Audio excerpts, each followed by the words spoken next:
तो आप सभी को मेरा नमस्कार। आज हम कक्षा 11वीं का पाठ 1 लेखन कला और शहरी जीवन पढ़ने वाले हैं।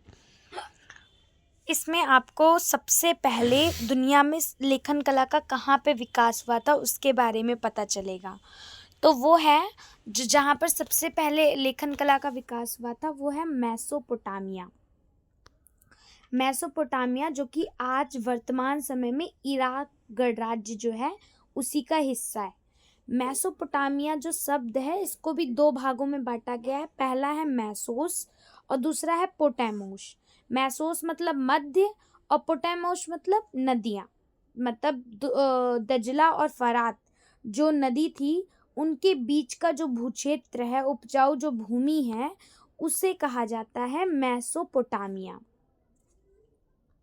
मेसोपोटामिया के बारे में हमें जो जानकारी देने वाले स्रोत हैं जिनसे हमें जानकारी मिलती है मेसोपोटामिया की, वो हैं वहाँ की इमारतें, मूर्तियाँ, आभूषण, कब्रें, औजार, मुद्राएं और बहुत बड़ी संख्या में हजारों लिखित दस्तावेज। अब सवाल ये उठता है कि हजारों लिखित दस्तावेज की तो बात करी गई है, पर मिट्टी की इतनी ज़्यादा बड़ी मात्रा में ये पट्टिकाएं पाई ही क्यों गई आखिरकार? क्योंकि होता ऐसा था कि जो पट्टिकाएँ होती थी उन्हें एक बारी अगर कोई इंसान कोई मतलब किसी भी यूज़ के लिए अगर छोटे से भी काम के लिए उस पट्टिका को बना रहा है, तो चाहे उसमें एक वाक्य ही क्यों ना लिखना हो, पर अगर उसे एक बार उसने सुखा दिया तो वो फिर उसका दोबारा इस्तेमाल नहीं कर सकता। तो इसीलिए बहुत बड़ी संख्या में पट्टिकाएँ पाई गई हैं। और मेसोपोटामिया का जो भूगोल है उसमें उत्तर पूर्व दिशा के बारे में, उत्तरी दिशा और पूर्व और दक्षिण दिशा चारों के बारे में बहुत ही महत्वपूर्ण जानकारियाँ मिलती हैं। जैसे उत्तर पूर्व जो है उसमें हमें पता चलता है कि वहाँ पे हरे भरे मैदान हैं, वृक्ष आच्छादित यानी कि वृक्षों की फैले हुई बहुत बड़ी पर्वत श्रृंखला में वृक्ष बहुत बड़ी मात्रा में फैले हुए हैं। उत्तर की साइड में ऊंची भूमि है और स्टेपी घास के मैदान हैं। पूर्व की साइड में दजला और उसकी सहायक नदियां हैं और दक्षिण में रेगिस्तानी क्षेत्र है, किंतु दजला और फरात नदियों के कारण वो काफ़ी उपजाऊ क्षेत्र है।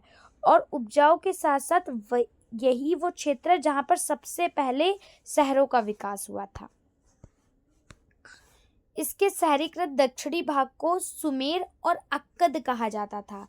बाद में इस भाग को बेबीलोनिया कहा जाने लगा। इसके उत्तरी भाग को असीरियाइयों के कब्जे होने, जो असीरिया लोग थे वो जब आए थे असीरियाई लोग, तो उनके कब्जा होने के बाद इसको असीरिया कहा जाने लगा था।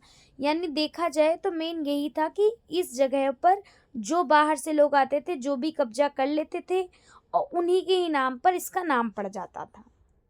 तो सुमेरियन, अकदी, अरामाइक ये 3 वहाँ की प्रमुख भाषाएं थी। इस सभ्यता में नगरों का जो निर्माण है वो 3000 ईसा पूर्व में शुरू हो गया था और उस टाइम के प्रसिद्ध जो शहर थे वो थे उरुक, उर और मारी। यहाँ स्टेपी घास के जो मैदान है वो खेती की तुलना में पशुपालन का ज़्यादा अच्छा काम करते थे। यानी वहाँ के लोगों के रहने, जीने, इन सब का जो एक ही माध्यम था वो खेती के पशु पालते थे और उन्हीं से अपना गुजारा बसर करते थे। यानी यहाँ पर कृषि, पशुपालन, व्यापार जो थे ये सब आजीविका के अलग अलग साधन थे। यहाँ के लोग औजार बनाने के लिए कांसे का इस्तेमाल करते थे। यहाँ के उरुक नगर में एक स्त्री का शीर्ष मिला है जो सफ़ेद संगमरमर को तराश कर बनाया गया था और जिसका नाम है वार का शीर्ष। तो इसमें हमें वहाँ की बहुत सारी भौगोलिक जानकारियाँ, वहाँ पे कहाँ पर सबसे पहले नगरों का विकास हुआ, लोग कौन कौन सी भाषाएं बोलते थे, कैसे एक क्षेत्र के अलग अलग नाम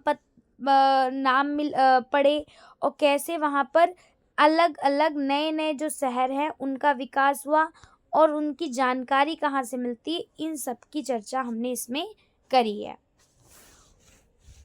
धन्यवाद।